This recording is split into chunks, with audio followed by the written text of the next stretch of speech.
Hello everyone, आप सभी का स्वागत है अपने YouTube channel defence study point पर। दोस्तों, अगर आप अभी चैनल पर नए हैं तो चैनल को सबसे पहले सब्सक्राइब कर लें और बेल आइकन भी प्रेस कर लें ताकि आपको हर एक नया अपलोड वीडियो है वो आपको नोटिफाई कर दे। जी हाँ दोस्तों, आपको काफ़ी समय पहले से इस चैनल को हमने शुरुआत कर दी थी और इस पर लगातार एक्स ग्रुप के जो भी वीडियो है, जैसे फिजिक्स के रिलेटेड जो क्वेश्चन है, मैथ्स के, टेक्निकल मैथ के हैं और इंग्लिश के क्वेश्चन है, वो लगातार सर भियाराम, सर दौलत और सर सीताराम जी लगातार उपलब्ध कराते रहे। अब इस चैनल पर वाई ग्रुप के जो अपने मैथ्स और रीजनिंग में आपको उपलब्ध कराता रहूँगा, जिसका मैंने फर्स्ट टॉपिक चूज़ किया है जो है रेशियो एंड प्रोपोर्शन, जिसका फर्स्ट क्वेश्चन अपन लेते हैं। जिससे पहले आपको बता दूं कि आप इस चैनल पर नए हैं तो इस चैनल को प्लीज़ सब्सक्राइब करें, बेल आइकन भी प्रेस कर दें और आपको कोई भी अच्छा क्वेश्चन लगे तो आपको कमेंट करके बताएं, या फिर आपको कोई क्वेश्चन की ट्रिक चाहिए तो कमेंट कर सकते हैं, और क्वेश्चन की जो ट्रिक्स आपको अच्छी लगती है तो लाइक भी कर सकते हैं। पहला क्वेश्चन है अपना 12 और 18 का तृतीय अनुपात ज्ञात कीजिए। दोस्तों, जो तृतीय अनुपात है उसका फॉर्मेट क्या होता है? बी स्क्वायर अपॉन ए। बी स्क्वायर अपॉन ए, अर्थात जो दूसरा डिजिट है उसका स्क्वायर कर दो और पहले डिजिट का उसमें भाग दे दो, यानी 18 इंटू 18 डिवाइडेड बाई 12 है। 6 से इसको डिवाइड कर दो 2 बार और ये 6 से 3 बार। अब 2 को 18 से डिवाइड किया तो ये 9 बार और 9 तिये 27। अपना क्या आंसर आ जाएगा? सी आंसर अपना यहाँ पे करेक्ट हो जाएगा। इसकी जरूरी नहीं कि यही क्वेश्चन एग्जाम में आए, बट इसका फॉर्मेट आप ध्यान में रखो। इसका फॉर्मेट क्या रह जाएगा? बी स्क्वायर अपॉन ए। अच्छा, जो दूसरा डिजिट है उसका स्क्वायर कर दो और पहले डिजिट का उसमें भाग दे दो। ठीक है दोस्तों, अगर यहाँ पे माध्य अनुपात पूछता है तो माध्य अनुपात का फॉर्मेट होता है अंडर ए बी। दोनों जो डिजिट है उसको मल्टीप्लाई करके उसका अंडर कर दो। ठीक है दोस्तों, बढ़ते हैं नेक्स्ट क्वेश्चन पर। नेक्स्ट क्वेश्चन अपना 12, 21 और 28 का चतुर्थ अनुपात क्या होगा? 12, 21 और 28 का चतुर्थ अनुपात का मैं पहले आपको फॉर्मेट बता देता हूँ। ए अनुपात बी समानुपात सी अनुपात डी। इसके फॉर्मेट के अकॉर्डिंग जो मिड के रेशियो है उनको आपस में मल्टीप्लाई कराओ और जो बाहर के रेशियो है उनको आपस में मल्टीप्लाई कराओ और उन दोनों को बराबर में रख दो। हाँ जी दोस्तों, तो मिड के रेशियो मैं इसको पहले इस फॉर्मेट के रूप में लिख लेता हूँ। 12 रेशियो 21 समानुपात 28 अनुपात, अपने को चतुर्थ अनुपात चाहिए क्या होगा तो इसको एक्स मान लिया। मिड के रेशियो को आपस में मल्टीप्लाई करो और जो बाहर के रेशियो उनको आपस में मल्टीप्लाई कराएंगे। बाहर के रेशियो का मल्टीप्लाई क्या आ जाएगा? 12x और बीच के रेशियो का मल्टीप्लाई 21 मल्टीप्लाई 28। इसको 4 से डिवाइड किया 3 बार और ये 4 से 7 बार। ये 3 21 को 7 बार, तो x इक्वल टू क्या रह जाएगा अपने पास? x इक्वल टू क्या आ जाएगा? 7 इंटू 7 अर्थात गुण 50। हाँ जी दोस्तों, अपना ए ऑप्शन यहाँ पे बिल्कुल क्या हो जाएगा? राइट आंसर हो जाएगा, गुण 50। इसका फॉर्मेट आप ध्यान में रखें कि इसका फॉर्मेट क्या होगा? ए रेशियो बी समानुपात। जो बीच का चिन्ह होता है ये दर्शाता है कि जो संबंध ए और बी में वही संबंध किस में? सी और डी में, अर्थात इन दो का मल्टीप्लाई आपस में मल्टीप्लाई करो और इन दोनों के भी आपस में मल्टीप्लाई करा के बराबर में रख दो, वही आपका आंसर आ जाएगा। बढ़ते हैं नेक्स्ट क्वेश्चन पर। नेक्स्ट क्वेश्चन है रेशियो 2:5 में कौन सा पद जोड़े ताकि जो अपना नया रेशियो 5:6 में बदल जाए? पुराना रेशियो क्या अपना 2/5। हमने मान लिया इसमें एक्स जोड़ दिया, दोनों पदों में एक्स जोड़ने के बाद हमें नया रेशियो क्या प्राप्त हो जाएगा? नया रेशियो अपने को 5:6 प्राप्त हो जाएगा। अब यहाँ पे इनको क्रॉस मल्टीप्लाई करा दो। क्रॉस मल्टीप्लाई कराने के बाद क्या प्राप्त हो जाएगा? 12 plus 6x is equal to 5x plus 25। अब यहाँ पे न्यूमेरिक वैल्यू को एक तरफ कीजिए और जो x की वैल्यू है उसको एक तरफ कर देंगे, तो 6x minus 5x is equal to x and 25 minus 12 है क्या रह जाएगा 13। तो अक्स 13 के बराबर है, जिसको 2:5 में से घटाने पर अपना नया रेशियो 5:6 में बदल जाएगा। हाँ जी दोस्तों, समझ में आ गया होगा। बढ़ते हैं नेक्स्ट क्वेश्चन पर। नेक्स्ट क्वेश्चन है 11:15 में से कौन सी संख्या घटाएं। बिल्कुल एज इट इज़ पिछला क्वेश्चन है, उसमें ऐड करना था, इस क्वेश्चन में माइनस करना है। अपना पुराना रेशियो 11:15, 11:15 इसमें से क्या घटाए, इसमें से क्या घटाए। मैंने मान लिया अक्स घटा रहे हैं, तो अपना नया रेशियो किस में बदल रहा है, नया रेशियो 2:3 में बदल रहा है। बिल्कुल उसी फॉर्मेट के अकॉर्डिंग इसको भी क्रॉस मल्टीप्लाई करा दो। क्रॉस मल्टीप्लाई कराने के बाद ये क्या हो जाएगा, 33 minus 3x is equal to 30 minus 2x। Numeric value को एक तरफ कीजिए, न्यूमेरिक वैल्यू को 30 को इस तरफ भेजेंगे तो ये हो जाएगा 3 is equal to minus 2x plus 3x। Plus की बड़ी संख्या अपने पास, तो केवल क्या रह जाएगा x, वो भी क्या पॉजिटिव साइन के साथ। x इज इक्वल टू क्या आ जाएगा 3। अर्थात जो अनुपात अपने को 11:15 दिया गया उसमें से 3 घटा दे, दोनों पदों में से अंश और हर में से 3 घटा दे, तो अपने पास नया रेशियो वो 2:3 में बदल जाएगा। Next question. नेक्स्ट क्वेश्चन काफ़ी इजी है और इस प्रकार का क्वेश्चन आपका टाइम भी काफ़ी हद तक बचा लेता है। अगर आपके एग्जाम में ऐसा क्वेश्चन देखने को मिलता है तो इस प्रकार के क्वेश्चन में ज्ञात क्या करना होता है, इसको एक तो एलसीएम लेके और फिर इसको इसके गुणा करा देते हैं, और इसका जो ए के साथ बी के साथ डिजिट दी गई है उसका एलसीएम में भाग देते हैं। वैसे भी निकाल सकते हैं। एलसीएम में जो ए बी सी के साथ वैल्यू दी गई है उसको बट्टा में लिख कर भी कर सकते हैं, और सीधा भी कर सकते हैं कि जिसका अनुपात चाहिए उसको तो आप छुपा लो, और जो अपने को ज्ञात करना है, जो अपने को ज्ञात करना है उसको छुपा लेंगे, और दो दो शेष बच रही है उनको आपस में मल्टीप्लाई करा दो। 4 और 2 का मल्टीप्लाई 8 रेशियो। अब अपने को बी का चाहिए, बी का चाहिए तो बी को छुपा लो और इन दो को आपस में मल्टीप्लाई करा दो। इन दो को मल्टीप्लाई किया जाएगा 12। अब अपने को सी चाहिए, सी चाहिए तो सी को छुपा लेंगे, सी को छुपा लेंगे और इन दोनों को आपस में मल्टीप्लाई कराएंगे। इन दोनों का मल्टीप्लाई क्या आ जाएगा 6। अब इनको सॉर्ट कीजिए 2 के टेबल से, ये आ जाएगा 4, ये आ जाएगा 6 और ये आ जाएगा 3। अर्थात अपना आंसर क्या आ जाएगा 4, 6 और 3। इसका एलसीएम क्या होगा, वैसे दूसरे तरीके से देखें तो इनका एलसीएम क्या आ जाएगा, इनका एलसीएम आ जाएगा 4, 3 और 2 का एलसीएम क्या आ जाएगा 12 है। तो 12 में मैं इनका सभी का भाग दे दो अलग अलग। वैसे अगर कोई बड़ी डिजिट आती है तो आपको एलसीएम लेने में यहाँ पे दिक्कत हो सकती है, इसलिए आपको सीधा भी मल्टीप्लाई कर सकते हैं। फिर इसको डिवाइड किया 4 आया, इसको डिवाइड किया 6 आया, इसको डिवाइड किया 3 आया। अर्थात कोई भी तरीके से हम इसको सोल्व कर सकते हैं। जो भी आपको तरीका पसंद आता है वो आपको कमेंट में ज़रूर बताइए। नेक्स्ट क्वेश्चन है अपना x upon y is equal to 3:4। Then find the value of 2x plus 3y ratio 3y minus 2x। इनका अपने को रेशियो ज्ञात करना है कि इनका रेशियो क्या होगा अगर x अपॉन y की वैल्यू अपने को दी हुई है। ठीक है, इस प्रकार क्वेश्चन में क्या होता है कि जो दिया होता है x के सामने जो वैल्यू दी गई है वो उसकी हम एग्जैक्ट वैल्यू मान लेते हैं।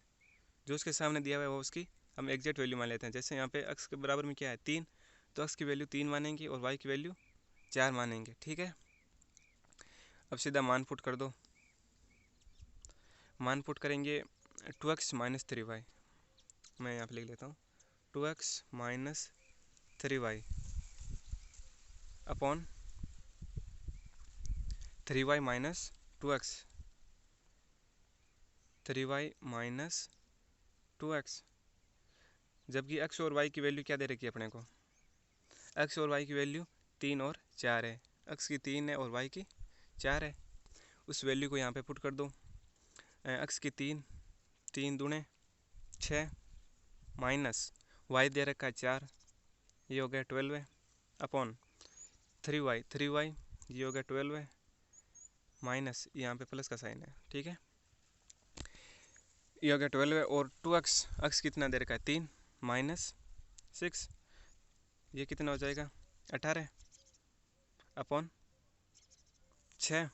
इसको 6 के टेबल से शॉर्ट कर देते हैं, ये हो जाएगा 3 और ये 1। अपना नया रेशियो क्या आ जाएगा 3:1। अपना सी आंसर बिल्कुल यहाँ पे करेक्ट हो जाएगा।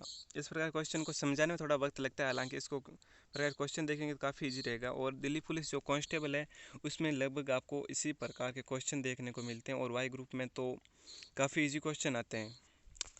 नेक्स्ट क्वेश्चन है, सभी पुरुषों तथा महिलाओं की जो सैलरी का वितरण है उसका अनुपात दे रखा है, और एक एक पुरुष और एक एक महिला की सैलरी का भी आपको वितरण दे रखा है।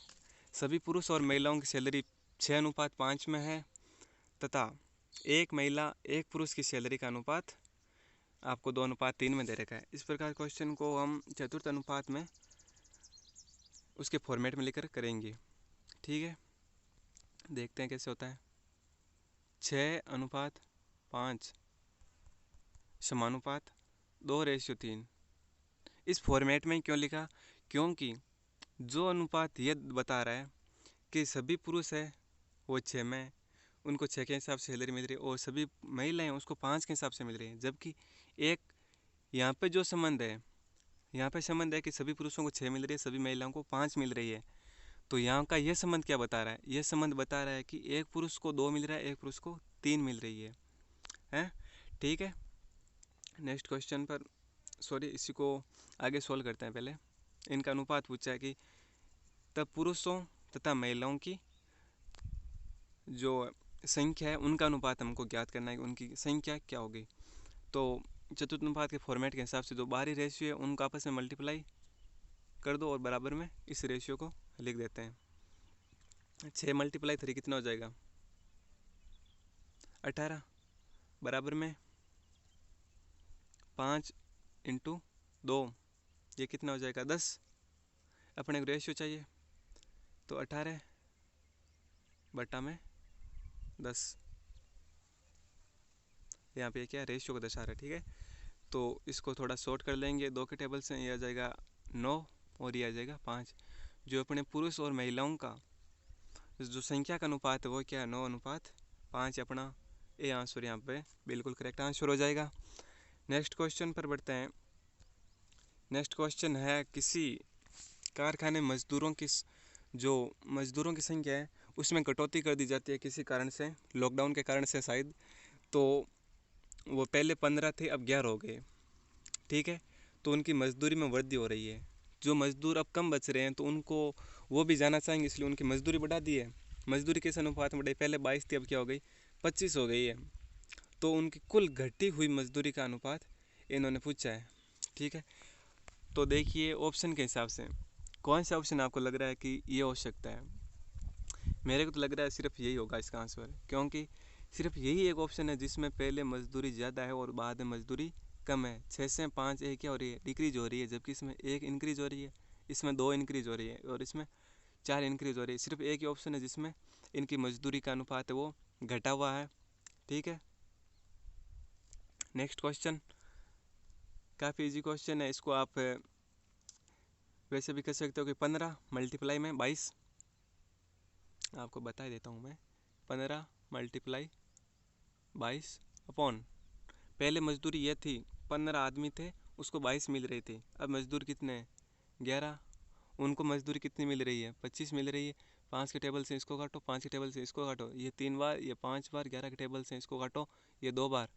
तो अनुपात क्या जाएगा 6:बटे में केवल 5 बच रहे हैं, 6:5। अपना ये ऑप्शन सही हो जाएगा। इस प्रकार क्वेश्चन को आपको हल करने की जरूरत नहीं है, बिल्कुल आप सनसनी नज़र से इसका आंसर दे सकते हैं। नेक्स्ट क्वेश्चन है, नेक्स्ट क्वेश्चन, पृथ्वी पर भूमि और पानी का अनुपात 1:2 है। उत्तरी गोलार्ध पर यह अनुपात 2:3 है। पृथ्वी है, कुल पृथ्वी पर भूमि है और पानी का अनुपात दे रखा है। भूमि तो है 1 के अनुपात में, पानी है 2 के अनुपात में। उत्तरी गोलार्ध पर इसका अलग से अनुपात दे रखा है 2:3। अपने ज्ञात करना है कि इसका दक्षिणी गोलार्ध पर अनुपात क्या होगा। ठीक है, मैं आपको पृथ्वी दिखाता हूँ कि पृथ्वी कैसी है। अपनी पृथ्वी दोस्तों बिल्कुल इस तरह गोलाकार है। ठीक है, और उस पर भूमि और पानी का अनुपात 1:2 है। थोड़ी सी पृथ्वी पर यहाँ पे जगह निकलने के लिए जो जाना चाहता है वो ज़िंदगी से हार मान चुका है वो यहाँ से निकल जाएगा, इसलिए क्लोज कर देते हैं, उसको हिम्मत मिलेगी। ठीक है, पानी और जो अपने भूमि का अनुपात लिख लिया अपने 1:2। इसको मैं थोड़ा सा इजी क्वेश्चन को इजी बनाने के लिए, क्वेश्चन की लैंग्वेज थोड़ी टफ है इसलिए इसको इजी बनाने के लिए इसको 10:20 में कन्वर्ट कर दिया। रेशियो को किसी संख्या से गुणा करा सकते हैं ना, किसी संख्या से भाग दे सकते हैं, मगर किसी रेशियो में जोड़ने या घटाने का कोई भी रूल नहीं होता है कि उसमें समान संख्या जोड़ दे तो रेशियो वही बना रहता है, ऐसा रेशियो में नहीं लागू होता है। समान संख्या से गुणा करा सकते हैं, समान संख्या से भाग दे सकते हैं, यहाँ तक रेशियो अपना बात मान लेता है। अब पृथ्वी को क्या है, इसने 2 पार्ट में डिवाइड कर दिया। ये है अपना उत्तरी गोलार्ध, ये अपना दक्षिण गोलार्ध। ठीक है, ये हो गया नॉर्थ पोल और ये क्या हो जाएगा, साउथ पोल। डिवाइड करने के बाद कुल पृथ्वी कितनी है, केवल पृथ्वी पर अपन क्या मानते हैं, या तो धरातल है या पानी है। धरातल और पानी तो पृथ्वी और क्या है, धरातल पर पेड़ पौधे वनस्पति जीव जंतु जो भी आते हैं वो सभी आगे वो धरातल पर हो गए, और पानी पर जो है वो कुल मिलाकर ये कितने हो गया, 30 हो गया। डिवाइड करने के दौरान नॉर्थ पोल कितना ले जाएगा, नॉर्थ पोल 15 ले जाएगा, साउथ पोल भी 15 ले जाएगा। नॉर्थ पोल का अनुपात अपने को दिया हुआ है, नॉर्थ पोल का अनुपात दिया हुआ है 2:3 के नॉर्थ पोल पर 2 तो ज़मीन है और 3 पानी है। जबकि कुल कितना दे रखा है नॉर्थ पोल पर, अपन जानते हैं कि नॉर्थ पोल पर कुल है 15 है। ठीक है, 15 जिसमें से 2:3 में इसको डिवाइड करना है, कुल 15 है, कुल 15 अपने को दे रखा है और अनुपात में दे रखा है 2 और 3, इसको बदल लिया, इसमें कुल जोड़ लिया इसका। ये भी तो योगित है, ये कुल पानी और भूमि का योग है और ये भी कुल पानी और भूमि का योग कर लिया 5। एक रेशियो बराबर किया जाएगा 3, तो कुल रेशियो जो अपने भूमि है और वो भी ज्ञात कर सकते हैं, भूमि और जल। भूमि यहाँ पे कितनी हो जाएगी, मल्टीप्लाई में 2, तो भूमि आ जाएगी अपने यहाँ पे 6। भूमि कितनी आ जाएगी, 2:3 से गुणा करा 6 और 3 से मल्टीप्लाई कराया तो ये आ जाएगा 9।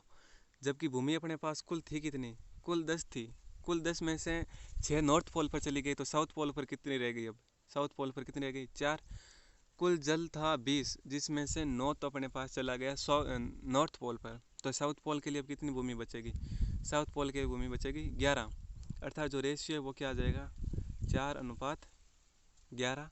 साउथ पोल पर भूमि और जल का अनुपात अपने पास 4:11, अर्थात डी ऑप्शन अपना क्या आ गया, सही है। ये थोड़ा काफ़ी लेंथी क्वेश्चन था बट काफ़ी लॉजिकल और क्वेश्चन था। इस पर क्वेश्चन वाई ग्रुप में आने की संभावना कम ही रहती है, मगर इस पर क्वेश्चन जो अपने रेलवे के एग्ज़ाम में आते रहते हैं। ठीक है, नेक्स्ट क्वेश्चन है 3 संख्याओं का योग 2 है। पहली संख्या दूसरी संख्या की आदि है, तीसरी संख्या दूसरी संख्या की आदि है। एक चीज़ नोट करें हैं कि आप यहाँ पे भी पहली संख्या को दूसरी संख्या से रिलेट किया गया है और तीसरी संख्या को भी दूसरी संख्या से रिलेट किया जा रहा है। कॉमन क्या है इसमें, जो दूसरी संख्या वो इस दोनों में कॉमन है, और तीनों संख्याओं योग कितना है, 2 है। मान लिया वो संख्या ए, बी और सी योग कितना है, 2 है। ठीक है, अब इसने उसका रेशियो भी हम बना लेते हैं कि पहली बी हम दे रखी है, दूसरी संख्या है वो कॉमन है, दूसरी संख्या कॉमन है और पहली संख्या दूसरी की आधी है। पहली संख्या दूसरी की आधी है, यानी ये 1 है तो ये कितनी आ जाएगी, इसका हाफ हो जाएगी। और जो तीसरी संख्या है वो दूसरी की 1/4 है, तो ये क्या आ जाएगी, 1/4। इसके एलसीएम से इसको गुणा करेगा, इस रेशियो को थोड़ा इजी बना लेते हैं। 2 और 4 का एलसीएम 4 से मल्टीप्लाई करा दो, रेशियो अच्छा बन जाएगा, इजी बन जाएगा। ये 2 बार, ये 4 और ये 1 बार। अब अपना नया रेशियो क्या आ जाएगा, 2:4:1। कुल रेशियो का योग कितना हो रहा है, 4, 2, 6 और 1, 7। कुल रेशियो का योग कितना हो रहा है, 7, और अपने पास दे रखा है टोटल कितना है, योग तो 2 ही है और रेशियो अपने पास क्या हो रहा है, 7 रेशियो बराबर क्या आ रहा है, 2 आ रहा है। तो 7 रेशियो बराबर 2 है, तो 1 बराबर क्या आ जाएगा, 1 बराबर आ जाएगा 2/7। 1 बराबर 2/7 आ गया। अपने को पूछा कि दूसरी संख्या क्या है, दूसरी संख्या क्या है, दूसरी संख्या का अनुपात क्या है अपने पास, दूसरी संख्या का अनुपात है अपने पास 4, दूसरी संख्या का अनुपात 4 है, तो यानी अपने को 4 रेशियो की वैल्यू चाहिए, तो इसको 4 से गुणा करा, इधर भी 4 से गुणा करा दिया, तो अनुपात क्या आ जाएगा 8:7 है अपने पास। दूसरी संख्या है वो क्या है 8:7 है। ठीक है, नेक्स्ट क्वेश्चन पर बढ़ते हैं। नेक्स्ट क्वेश्चन है अक्ष और वाई दो ऐसी संख्याएं जिनका माध्य अनुपात 9 है, तृतीय अनुपात 243 है। तो अपने को अक्ष और वाई का वैल्यू फाइंड आउट करना है कि अक्ष की वैल्यू क्या है, वाई की वैल्यू क्या है। अपने पास ऑप्शन है, पहले आपको मैं माध्य अनुपात का क्वेश्चन है, इसका मैं आपको फॉर्मेट बताता हूँ। माध्य अनुपात का फॉर्मेट क्या होता है? माध्य अनुपात का फॉर्मेट होता है कि इसको दोनों जो भी माध्य अनुपात हमेशा दो संख्या को निकलेगा। ठीक है, माध्य अनुपात √AB। ठीक है, जो भी आपको दो संख्याएं दे रखी है उनका अगर आपको माध्य अनुपात निकालना है तो उनका अंडर रूट कर दो, उनका मल्टीप्लाई का अंडर रूट कर दो। चतुर्थ अनुपात का मैंने बताया था। ठीक है, अब अपने को निकालना है कि वो संख्या कौन कौन सी है। √AB करके देखो सभी का, मतलब पहली संख्या और दूसरी संख्या को मल्टीप्लाई करके देखो और उनका अंडर रूट करके देखो कि कौन सा का आंसर 9 आ रहा है। 3 और 9 27, 27 का अंडर रूट नहीं आएगा। 6 और 27 इसका भी नहीं आएगा। 3 और 27, 3 और 27, 27 81, 81 का अंडर रूट कितना होता है? 81 का अंडर रूट कितना आ जाएगा? 9 आ जाएगा। यानी कि ये पहली शर्त के मुताबिक तो बिल्कुल सही है। ये दोनों ऑप्शन अपने पहली शर्त को भी फॉलो नहीं कर रहे हैं कि इनका माध्य अनुपात 9 हो, अर्थात ये दो ऑप्शन तो आपके सीधे कैंसिल हो गए। बच्चा अब ये ऑप्शन, ये भी 6 और 81, 6 और 81 का भी नहीं आ जाएगा, नहीं आएगा ना। अपने पास तीनों ऑप्शन कैंसिल हो गए। सीधा ये अनुपात है जो ये संख्याएं 3 और 27 जिनका माध्य अनुपात 9 होता है। और तृतीय अनुपात अभी हम चेक करते हैं कि इनका तृतीय अनुपात क्या होता है। तृतीय अनुपात का फॉर्मेट जानते हैं? तृतीय अनुपात का फॉर्मेट होता है B²/A, अर्थात जो दूसरा डिजिट है उसका स्क्वायर और पहले स्क्वायर का उसमें भाग दे दो। दूसरा डिजिट क्या है? 27, तो 27 × 27 और पहला डिजिट क्या है? 3 बटे में 3 लिख दो। ये कितनी बार चला जाएगा? 9 बार।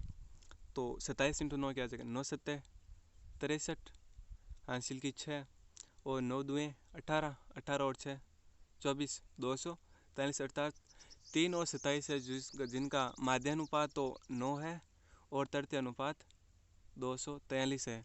अर्थात ये अपनी दोनों शर्तों पर खरा उतर है, इसलिए इसका आंसर क्या आ जाएगा? 3:27। ठीक है,